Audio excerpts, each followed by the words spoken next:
Alright everybody, let's get started making our Sasquatch cake. The first thing we're going to need to do is bake your cakes. I'm using a nice chocolate cake recipe. You can find that on my website on artisancakecompany.com underneath the recipes tab.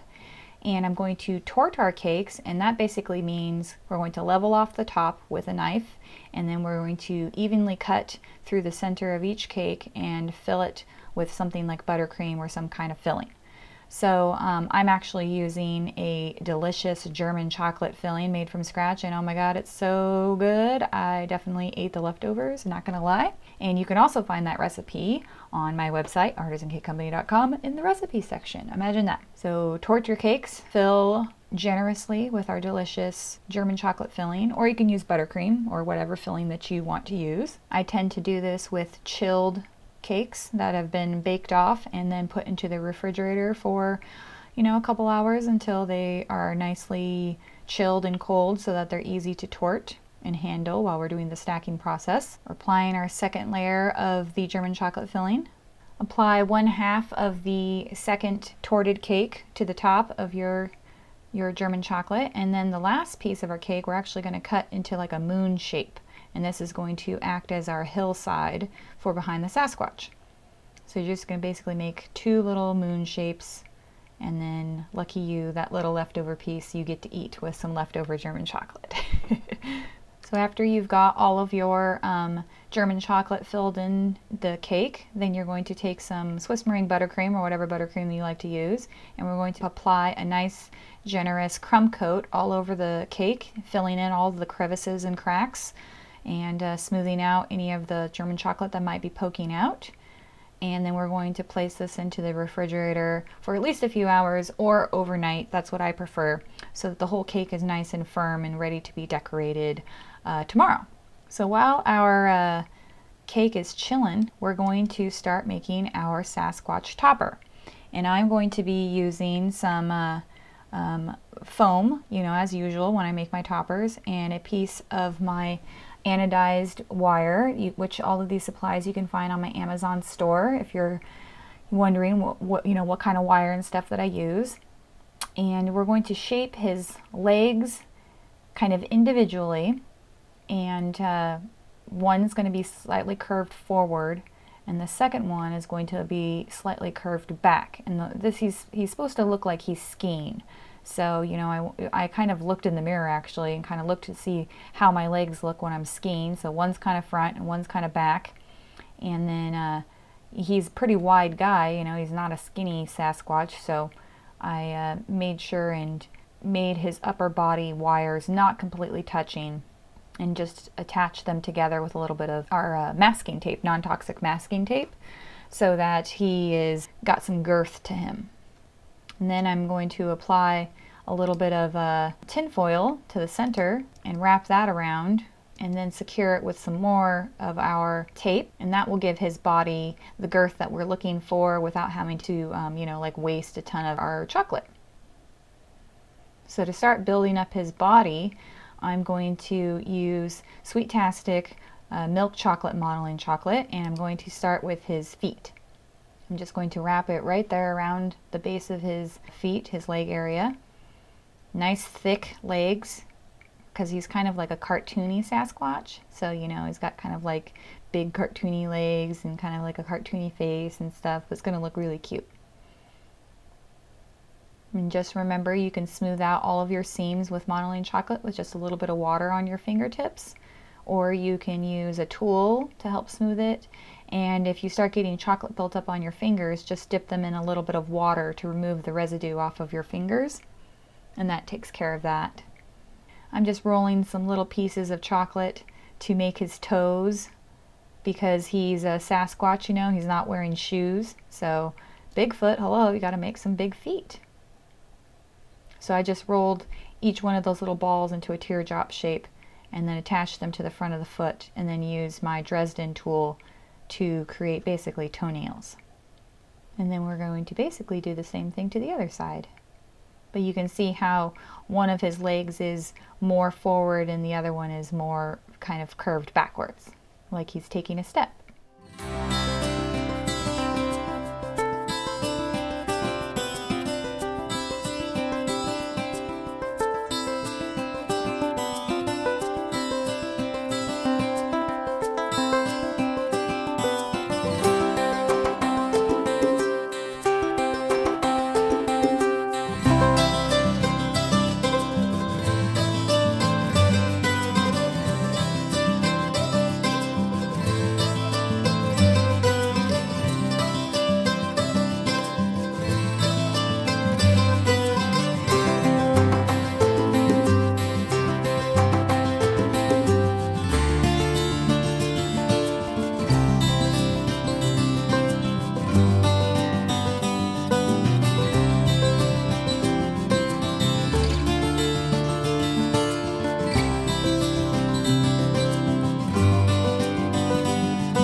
So continue adding more modeling chocolate up his body, just covering our whole structure with a nice thin layer.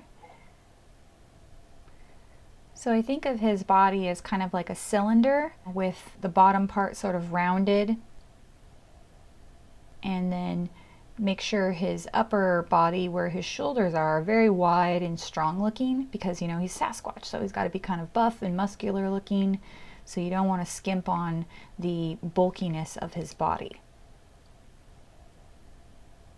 And after I've figured out basically where his arms are going to be, I'm going to take a piece of my thinner anodized wire and I'm going to kind of put where his arms are going to be. So I just sort of roughly measure out about where I want his elbow and his wrist and his hands are, and then I'm going to loop that around the neck, and you make that his right arm, and then I'm going to do the same thing for the other side. And then just trim off whatever excess that you don't need. And make sure you cover up any raw ends of wire with a little bit of our masking tape. And always remind your clients when there are things like wires inside your toppers so that they don't accidentally consume a topper and are surprised that there's a structure on the inside. And the great thing about anodized wire is that it is non-reactive, so it can touch things like chocolate and water and whatever you want, and it doesn't cause any sort of corrosion or bad reactions. So now I'm just applying a little bit of tan modeling chocolate to the hand area, and I'm going to build up the arm area a little bit with some modeling chocolate, but I'm not going to finish them quite yet. I just want to sort of pre-add some chocolate just for a future step. Make sure you build up the shoulders so they're nice and strong looking.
And then for his head, I just took a nice sized ball of the modeling chocolate and rolled it into a ball.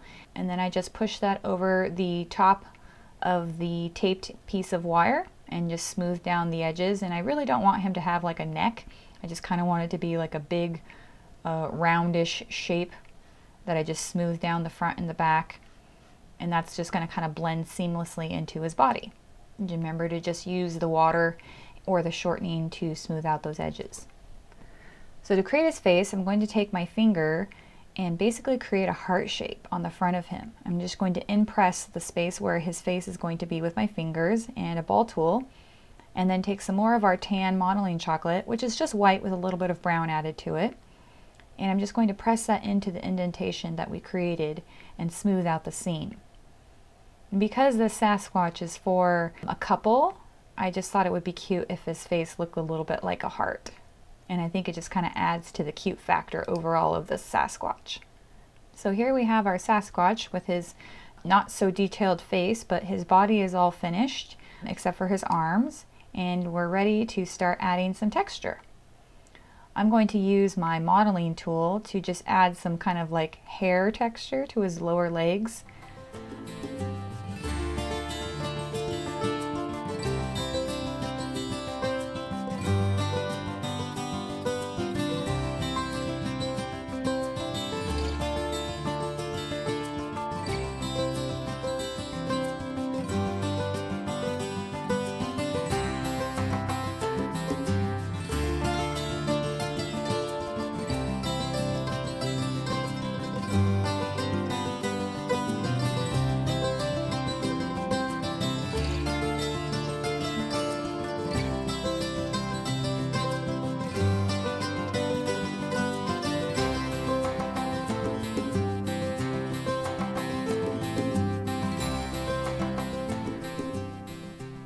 So to create his body texture, I wanted to make it look, again, kind of cartoony.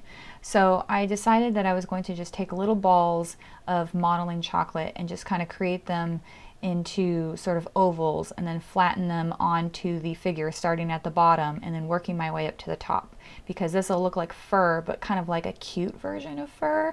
So I thought that was like a really fun thing to do. And of course, you know, this is slightly tedious and you don't have to do this. You could make a furry texture all over him, but I really think that this adds a little bit of something extra. And of course, you know, it seems like it takes a long time, but really it only took me about 15 minutes to do his whole body. And, you know, there are flowers that take longer than that. So really, in the grand scheme of things, it doesn't really take that long, considering how nicely of a texture it creates.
So when you get to the top of his body, go ahead and stop until we get to the next step.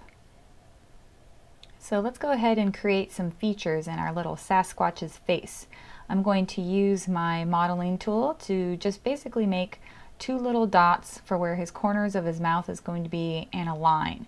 And that's just going to be kind of like a cute little smirk. And I'm not going to get too detailed with it. And then I'm going to create two little teeth to go into his cute little smirk, so that it kind of hints that he's a monster, but you know, nothing too scary. Still very cute. And then I'm going to use my small modeling tool to create a little hole for where his nose is going to be, and two little holes for where his eyes are going to be. And you can use just a little bit of water to attach your modeling chocolate. We're going to start with the eyes and just take like a small amount of the black and insert that into the holes. And remember, wide. You want the eyes to be wide set because that adds to the cute feature. Look how cute he's looking already. A little bit of black for the nose and two little pieces of white. I just rolled that into a ball and pointed the ends and then cut it in half and applied that to those little marks of where the teeth are. And just like that, he's got an adorable face and it's all finished. So before we finish our Sasquatch, let's go ahead and work on our trees. For this, I'm going to use some sugar cones. I just bought a box of sugar cones from the grocery store, and I trimmed down one so that I was a little bit short, and then I stacked two on top of each other so that I was a little bit taller, so that I had three size different trees. The nice thing about using sugar cones is that they're completely edible, and it makes it so that you don't have really heavy pieces of modeling chocolate on the back of the cake. I'm using more Sweet-tastic green modeling chocolate this time, and the first thing I'm going to do is just cover all of my sugar cones in a nice thin layer of green modeling chocolate.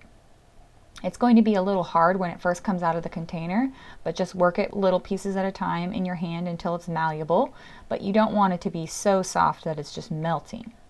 It should feel about the consistency of clay. There's a reason they call it candy clay.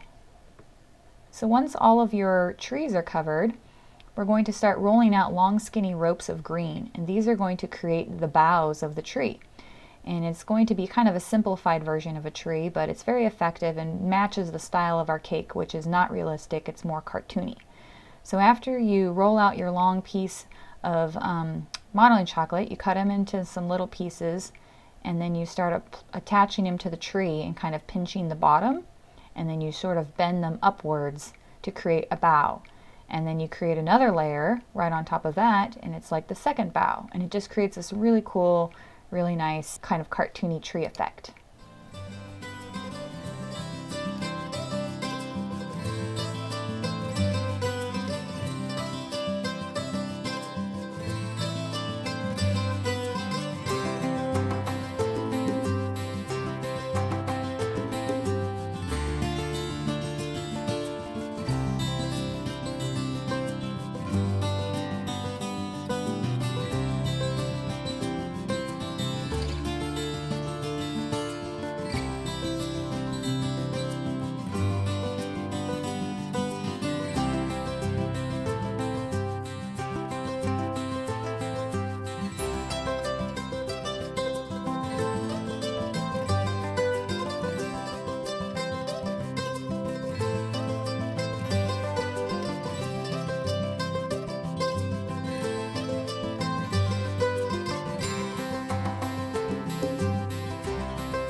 And then as we finish our tree, just go back and kind of pinch all the bottoms and clean up the top so it's a nice point.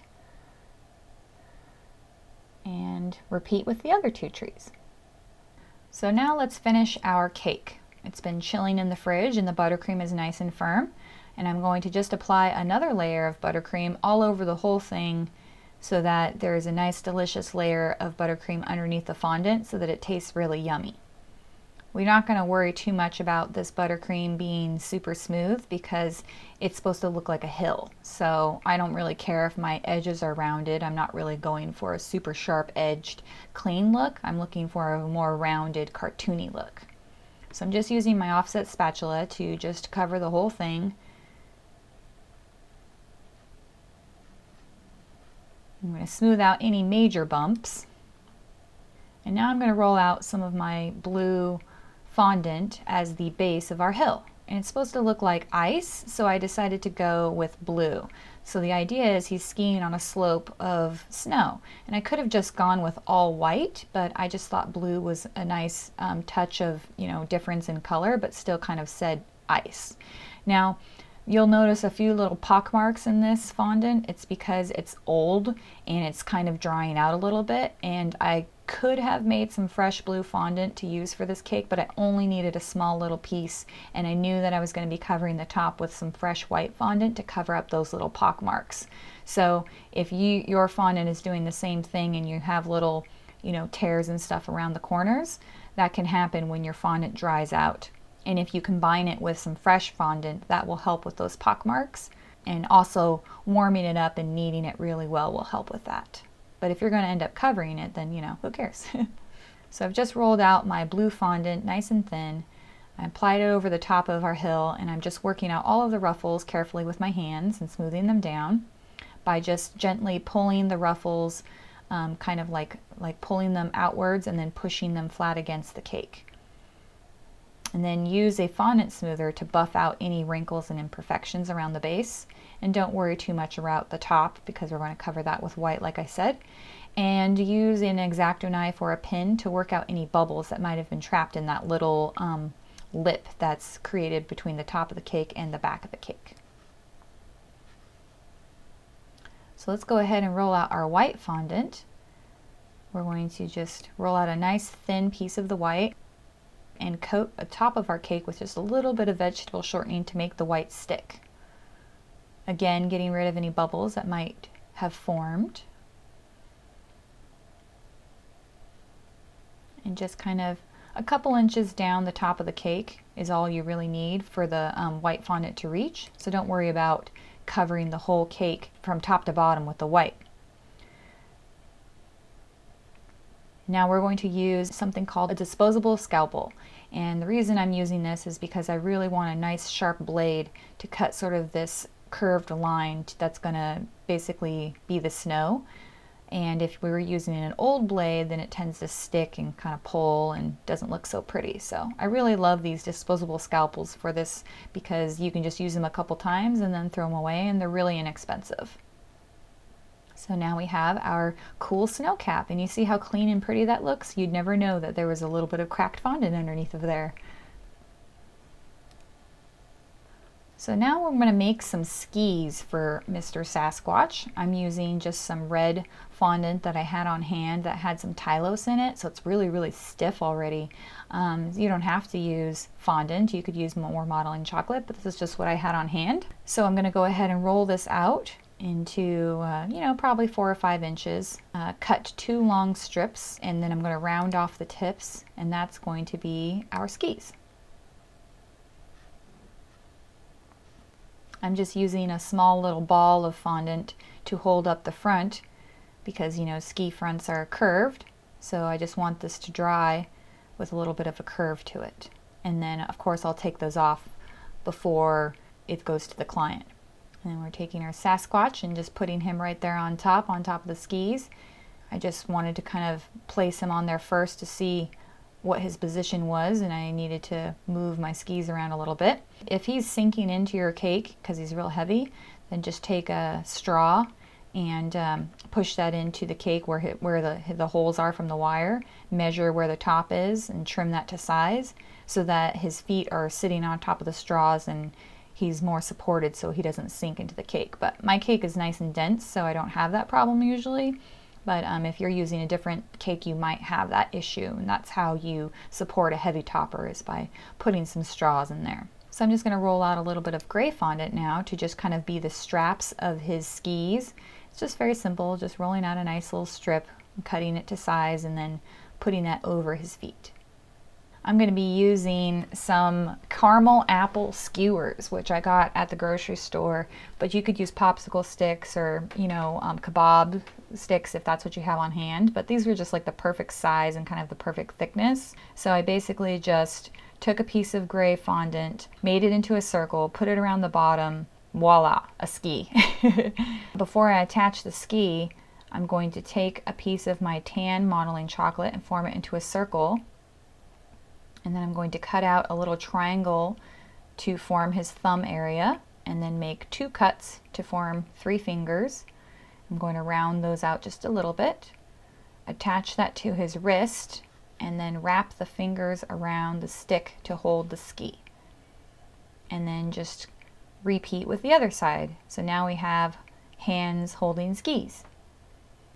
And now I'm going to go ahead and finish building up his arms with a little bit more modeling chocolate. And after his arms have texture, you can go ahead and start finishing our body texture up around his shoulders all the way to the tippy top part of his head. It kind of ends up looking like he has a fun hairdo. So now our Sasquatch is all done. Isn't he so adorable? I just love how he looks. I think our Sasquatch needs a cute little scarf. So I'm going to take some of our red, and I'm just going to roll out a long skinny piece and cut a strip and just wrap that all the way around his body, just like that. And then I'm going to cut another strip and kind of fray the ends of it and fold it over to make it look like he's wearing a scarf. And then I'm just going to kind of arrange the ends so that one part fits underneath the other so that it looks like he's really wearing a scarf.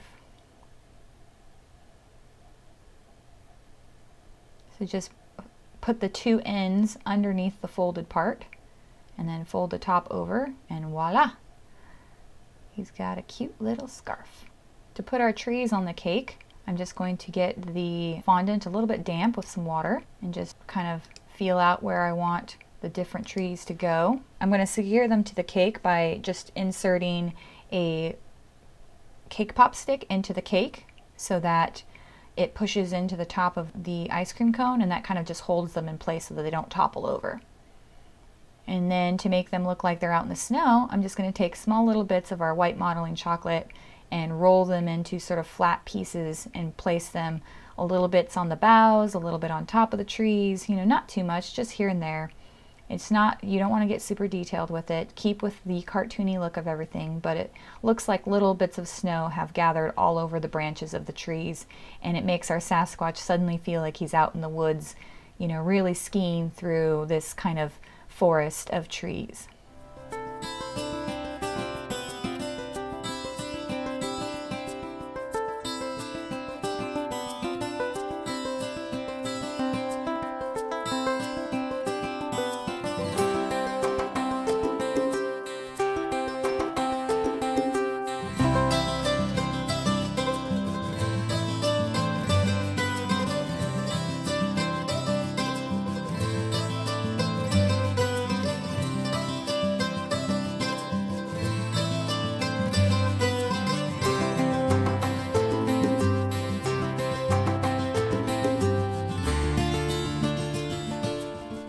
So it's time to place our cake onto our cake board. I'm using a 10-inch round from Cake Support Solutions, and I've just glued on a couple of squares of poster board so that it's easy to pick up and move around. And because our cake has been chilled, it's very easy to pick the cake up and place it onto the cake board. And to keep it from sliding off the board, you could put a dollop of chocolate onto the cake board to kind of glue it down. Once I add border around the base, that sort of keeps everything on. But before I add the border, I'm going to spray my entire cake with a little bit of water from my airbrush to kind of get rid of any leftover cornstarch or powdered sugar and stuff, and gives it a nice finished clean look. You can also use a clothes steamer if that's what you use, but something to kind of get rid of any powdered sugar that's left on the cake. And then you're just going to take some white fondant and knead it well and roll it out into a long skinny snake and trim up the ends, wrap that around the base, and that basically gives our cake a nice clean finished look. So there we have it. We have our adorable Sasquatch skiing through the snow with delicious chocolate trees and yummy German chocolate filling, and I just think he's so adorable. I hope you guys really enjoyed this tutorial and you apply this knowledge of building a Sasquatch to other two-legged figures. You know, you could do a person, or you could do like animals, like a bird or something, and you know, building up the body with the aluminum foil, and doing a little bit of carving on your cake. If you haven't carved that many cakes, this is a nice cake to get started with the carving process. And I hope you guys learned a lot. Thank you so much, and I hope you guys tune in to my next tutorial, and I'll see you next time. Thanks for watching.